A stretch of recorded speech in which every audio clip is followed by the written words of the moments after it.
حضرت خلیل اللہ نے اللہ سے دعائیں مانگ مانگ کے بیٹا لیا تھا. عمر کا پچھلا حصہ ہے، اولاد نہیں ہے، اللہ سے دعا مانگتے ہیں اللہ مجھے اولاد عطا کر دے. رات کے پچھلے پہر اٹھ اٹھ کے دعائیں مانگتے ہیں. خیر اللہ نے کرم فرمایا. حضرت سارہ کے بطن سے تو اولاد نہیں ہوئی، اب حضرت ہاجرہ سے نکاح کیا. اب حضرت ہاجرہ سے نکاح ہوا تو اللہ نے ان کے بطن سے انہیں ایک خوبصورت بیٹا دیا جس کا نام اسماعیل رکھا. اللہ اکبر، اللہ کی کتنی بڑی آزمائش تھی. اللہ کی طرف سے آواز آئی میرے حکم کی تعمیل کرتے ہوئے اپنی زوجہ کو اور اپنے بیٹے کو وادی غیر ذی زرع میں چھوڑاؤ. تو پھر وہ آج جہاں کعبۃ اللہ ہے، یہاں پہاڑوں کے بیچ حضرت ہاجرہ کو چھوڑ کے حضرت خلیل اللہ واپس چلے گئے. اور پھر جب حضرت اسماعیل علیہ السلام کی عمر 13 سال ہوئی تو ایک بار ملنے آئے تو حضرت خلیل اللہ کو حکم ہوا، خواب آئی اور خواب میں یہ حکم ہوا. نبیوں کی خواب بمنزلہ وحی ہوتی ہے. ہمارے جو خواب ہیں ان میں سے کچھ خواب ایسے ہیں جن کو کہا گیا نبوت کا 46واں حصہ ہے، اچھے خواب. لیکن ہمارے خواب ادغاث و احلام ایسے بھی ہوتے ہیں جو دن کے خیالات کا عکس ہوتے ہیں. کچھ ہمارے خواب ایسے ہوتے ہیں کہ جو شیطان کی طرف سے ہمارے اوپر ہوتے ہیں، شیطانی خیالات کا عکس ہوتے ہیں. لیکن کچھ خواب ایسے ہوتے ہیں کہ جو ہے وہ اچھے اور صالح خواب ہوتے ہیں. لیکن نبی کا کوئی خواب ادغاث احلام نہیں ہوتا. نبی کا کوئی خواب جو ہے وہ شیطانی خیال کا نتیجہ نہیں ہوتا، اس لیے کہ نبی پر شیطان وسوسہ اندازی نہیں کر سکتا. اور اگر اس امکان کو مان لیا جائے تو ساری شریعت مشکوک ہو جاتی ہے. تو یہ امکان ہی نہیں ہے کہ نبی پر شیطان اثر انداز ہو سکے. اللہ اکبر، نبی تو نبی رہا. نبی کے سچے غلام جو ہیں، شیطان تو ان کے راستے میں رکاوٹ نہیں ڈال سکتا جب وہ اللہ کی طرف سے دیے ہوئے تقوی سے مالا مال ہو جاتے ہیں. خیر تو خواب دیکھا کہ میں بیٹے کو ذبح کر رہا ہوں. تو آئے اور بیٹے سے کہا، پہلے زوجہ سے کہا کہ بیٹے کو تیار کر دو، ہم نے دوست کی دعوت پہ جانا ہے. ویسے خلیل عربی میں گوڑے دوست کو ہی کہتے ہیں. اور حضرت ابراہیم اللہ کے خلیل کہلائے، رب نے ابراہیم کو اپنا دوست قرار دیا تھا. تو پھر کہا دوست کی دعوت ہے، دوست کا بلاوا ہے، میں نے بیٹے کو وہاں لے کے جانا ہے.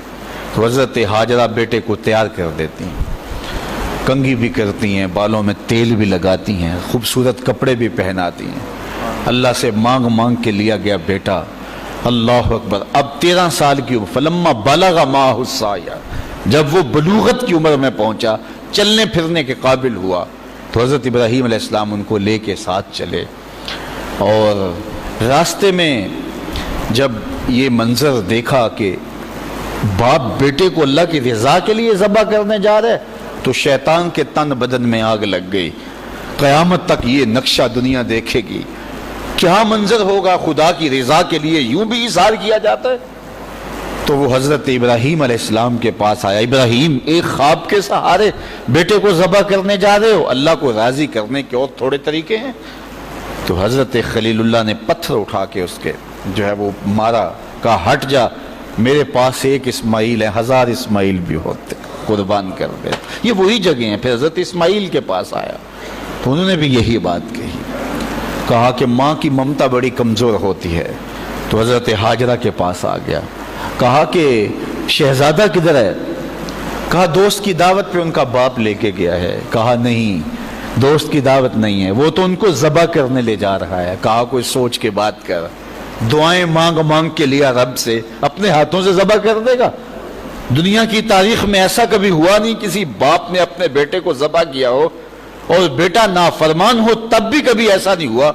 یہ تو وہ بیٹا ہے کہ جس کی پیشانی میں اجالے رکھے ہوئے ہیں، جس کی چمکدار آنکھیں خیرہ کر دیتی ہیں.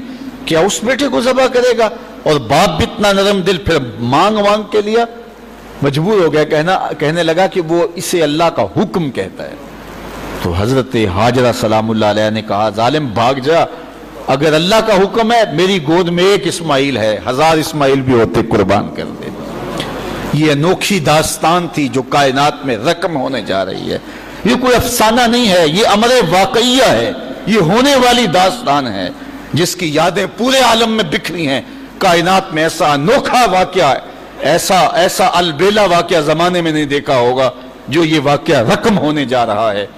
حضرت اسماعیل 13 سال کی عمر اور حضرت ابراہیم اپنے بیٹے کو ساتھ لیے جا رہے ہیں. راستے میں میٹھی میٹھی باتیں بھی ہو رہی ہیں. جب منا کی اس وادی میں پہنچے، آج حاجی جو ہے جب وہ رمی جمار کرتا ہے تو وہ کہتا مجھے فون پہ بتا دو کہ میرا جانور ذبح ہو گیا کہ نہیں ہو گیا. اس میں اتنی ہمت نہیں ہوتی کہ اس قربان گاہ پہ چل کے جائے. وہ کہتا ہے تھکن سے چور ہوں. اللہ اکبر، حاجی تجھ سے تو چل کے جایا نہیں جاتا اور شریعت نے تجھے سہولت بھی دے دی، کوئی ضروری نہیں ہے کہ تو وہاں جائے. لیکن ذرا دیکھ وہ منظر کتنا دل آویز تھا. اگر حاجی کو کہا جاتا کہ بیٹا بھی ساتھ لے جانا ہے اور وہاں بیٹے کو ذبح نہیں کرنا، صرف گردن پہ چھری ہی رکھنی ہے، تو کلیجے کانپ جاتے. اللہ اکبر، رسم بھی ادا نہ ہو پاتی. لیکن یہاں ایک انوکھا واقعہ عملاً روح پذیر ہوا. فلما بلغ ماہ السعی، جب وہاں پہنچے تو کہا یا بنیا، اے میرے بیٹے. اللہ کتنا میٹھا اور دلاویز انداز تھا. اے میرے بیٹے، یا بنیا، یا بنی نہیں کہا، میرے بیٹے نہیں کہا، بیٹے نہیں کہا، یا بنیا، اے میرے بیٹے. اس میں اپنائیت کا جمال دیکھیے اور ٹپکتا ہوا شہد دیکھیے پیار کا. اے میرے بیٹے، میں نے خواب دیکھا ہے، انی اذبحک فانظر ماذا تری، کہ میں تمہیں ذبح کر رہا ہوں. فانظر ماذا تری، اب تو بتا تیری رائے کیا ہے. باپ نہ بتاتا ذبح کر لیتا، لیکن نے بیٹے کو شامل کیا. بتانا، میں نے یہ خواب دیکھا ہے اور نبی کا خواب بمنزلہ وحی ہے. اب تو بتا تیری رائے کیا ہے، مجھے بتائیے. باپ بیٹے کو کہے کہ میں تجھے ذبح کرنا چاہتا ہوں. اللہ اکبر، باپ اپنی مرضی سے بعض اوقات کسی بیٹے کی کسی خدمت کی وجہ سے اس کو تھوڑا سا زیادہ دے دے، یا اس سے شفقت کا رخ زیادہ ہو، یا اس کو کچھ ترجیح دے دے، تو دوسرے بیٹے ناراض ہو جاتے ہیں اور باپ کے خلاف جا کے اپنے چچاؤں سے اور دوسرے رشتہ داروں سے بات کرتے ہیں کہ ہمارا باپ ظالم ہو گیا ہے. یار اس کا روح سخن تھوڑا سا دوسرے بیٹے کی طرف ہوا تو جا کے شور کر دیا اولاد نے کہ میرا باپ ظالم ہو گیا ہے. لیکن ذرا یہاں کہانی دیکھیے باپ کیا بول رہا ہے. بیٹا میں تجھ کو ذبح کرنا چاہ رہا ہوں. فانظر ماذا تری، مجھے بتا تیری رائے کیا ہے. تو بیٹا کیا جواب دیتا ہے؟ کائنات میں ایسا منظر نہیں دیکھا ہوگا. بیٹا خاموش ہو جاتا، سر جھکا لیتا. یہ بھی بڑی بات تھی، امتثال امر تھا. بیٹا کہتا جی جس طرح آپ نے دیکھا میں تو کچھ نہیں کہہ سکتا. یہ بھی امتثال امر تھا. بیٹا کہتا ٹھیک ہے آپ کر لیجیے جو آپ نے کرنا ہے. تو یہ بھی امتثال امر تھا. لیکن جو بیٹے نے کہا، کائنات نے ایسا منظر یہ بھی نہیں دیکھا ہوگا. بیٹے نے یہ نہیں کہا ہاں کر لیجئے، بیٹے نے یہ نہیں کہا کہ خاموشی اختیار کر لی، گردن جھکا لی. ذرا دیکھیے، بیٹے نے کہا یا آباتے. باپ نے کہا تھا نا یا بنیا، اے میرے بچے، اے میرے بیٹے. تو جب یہ بات سن لی کہ میں تجھے ذبح کرنا چاہتا ہوں تو بیٹے کا لہجہ تبدیل نہیں ہوا. اللہ اکبر، آج بیٹا ہو تو کہے باپ ہو سفاک ہو، لیکن اس کے باوجود لہجہ کہ یا آباتے، اے میرے ابو. ذرا اس سے شہد ٹپکتا ہوا دیکھیے اور اس سے خدمت گاری کا جذبہ دیکھیے. یا آباتے، اے میرے ابو. آگے کیا ہے؟ یا آباتے فعل ما تومر، ابو ذبح کیا ہے، جو بھی کرنا ہے کرو. یا آباتے ذبح نہیں کہا، اے ابو ذبح کر دیجئے. ذبح کا جواب ذبح میں دیا جاتا نا، لیکن بیٹا 2 قدم آگے بڑھ گیا. یا آباتے فعل ما تومر، ابو ذبح کیا ہے، جو بھی کرنا ہے کیجئے. باقی رہی بات میری، یہ کام آسان تو نہیں کہ گردن پہ چھری چلے اور میں تڑپوں نہ، لیکن اللہ کی مدد ہو تو یہ مشکل بھی نہیں. ستاجدونی انشاءاللہ من الصابرین. آپ دیکھیں گے رب نے چاہا تو صبر کر کے دکھاؤں گا، تڑپوں گا بھی نہیں. باپ رسی بھی ساتھ لے گیا تھا، چھری بھی ساتھ لے گیا تھا. چھری نکالی. یہ کوئی قصہ نہیں، یہ کوئی افسانہ نہیں ہے، یہ حقیقت اور امر واقعیہ ہے. چشم فلک نے پہلی مرتبہ یہ منظر دیکھا. آج حوریں بھی دیکھ رہی تھی، غلمان اور رضوان بھی دیکھ رہے تھے، فرشتے بھی جھک جھک کے دیکھ رہے تھے. مالک قیامت آنے والی ہے. کہا تمہیں بتانا چاہتا ہوں، تم کہتے تھے انسان کو خلیفہ بنا رہے، سجدے تو ہم کرتے ہیں، عبادتیں تو ہم کرتے ہیں، یہ تو لڑائی کرے گا، دھینگا مشتی کرے گا. اب دیکھو میرے بندے کی ادا کو، میرے بندے کی اطاعت اور فرما برداری کے رنگ بھی دیکھو. اللہ اکبر. باپ نے بیٹے کو لٹایا، رسیوں سے بدن جکڑ لیا، ہاتھ میں چھری پکڑی ہے. اللہ اکبر. حضرت اسماعیل کو لٹایا. قرآن نے وہ باقاعدہ منظر نکاری کی ہے. فلما اسلما وتلہ للجبین، جب دونوں راضی ہو گئے. کس بات پہ راضی ہو گئے؟ کہ فلاں نمبر کی گاڑی خرید لیں، فلاں کوٹھی اور فلاں بنگلہ خرید لیں. نہیں، دونوں راضی ہو گئے. باپ ذبح کرنے پہ راضی ہو گیا اور بیٹا ذبح ہونے پہ راضی ہو گیا. اسلام اسے کہتے ہیں فلما اسلما. یہاں لفظ جب دونوں نے رضا کر لی، طے کر لیا، دونوں نے سر جھکا لیا. الاسلام گردن نہادن، اسلام کا معنی گردن رکھ دینا. تو دونوں نے جب گردنیں رکھ دی اللہ کے حکم پر، باپ ذبح کرنے پہ تیار ہو گیا اور بیٹا ذبح ہونے پہ تیار ہو گیا. سینے میں دل رکھنے والے ہو، بیٹے کا ذبح کے لیے تیار ہو جانا چھوٹی بات نہیں تھی، لیکن باپ کا اپنے ہاتھوں سے بیٹے کو ذبح کرنا یہ اس سے بھی بڑی بات تھی. یہ تماشائے لبے بام نہیں تھا.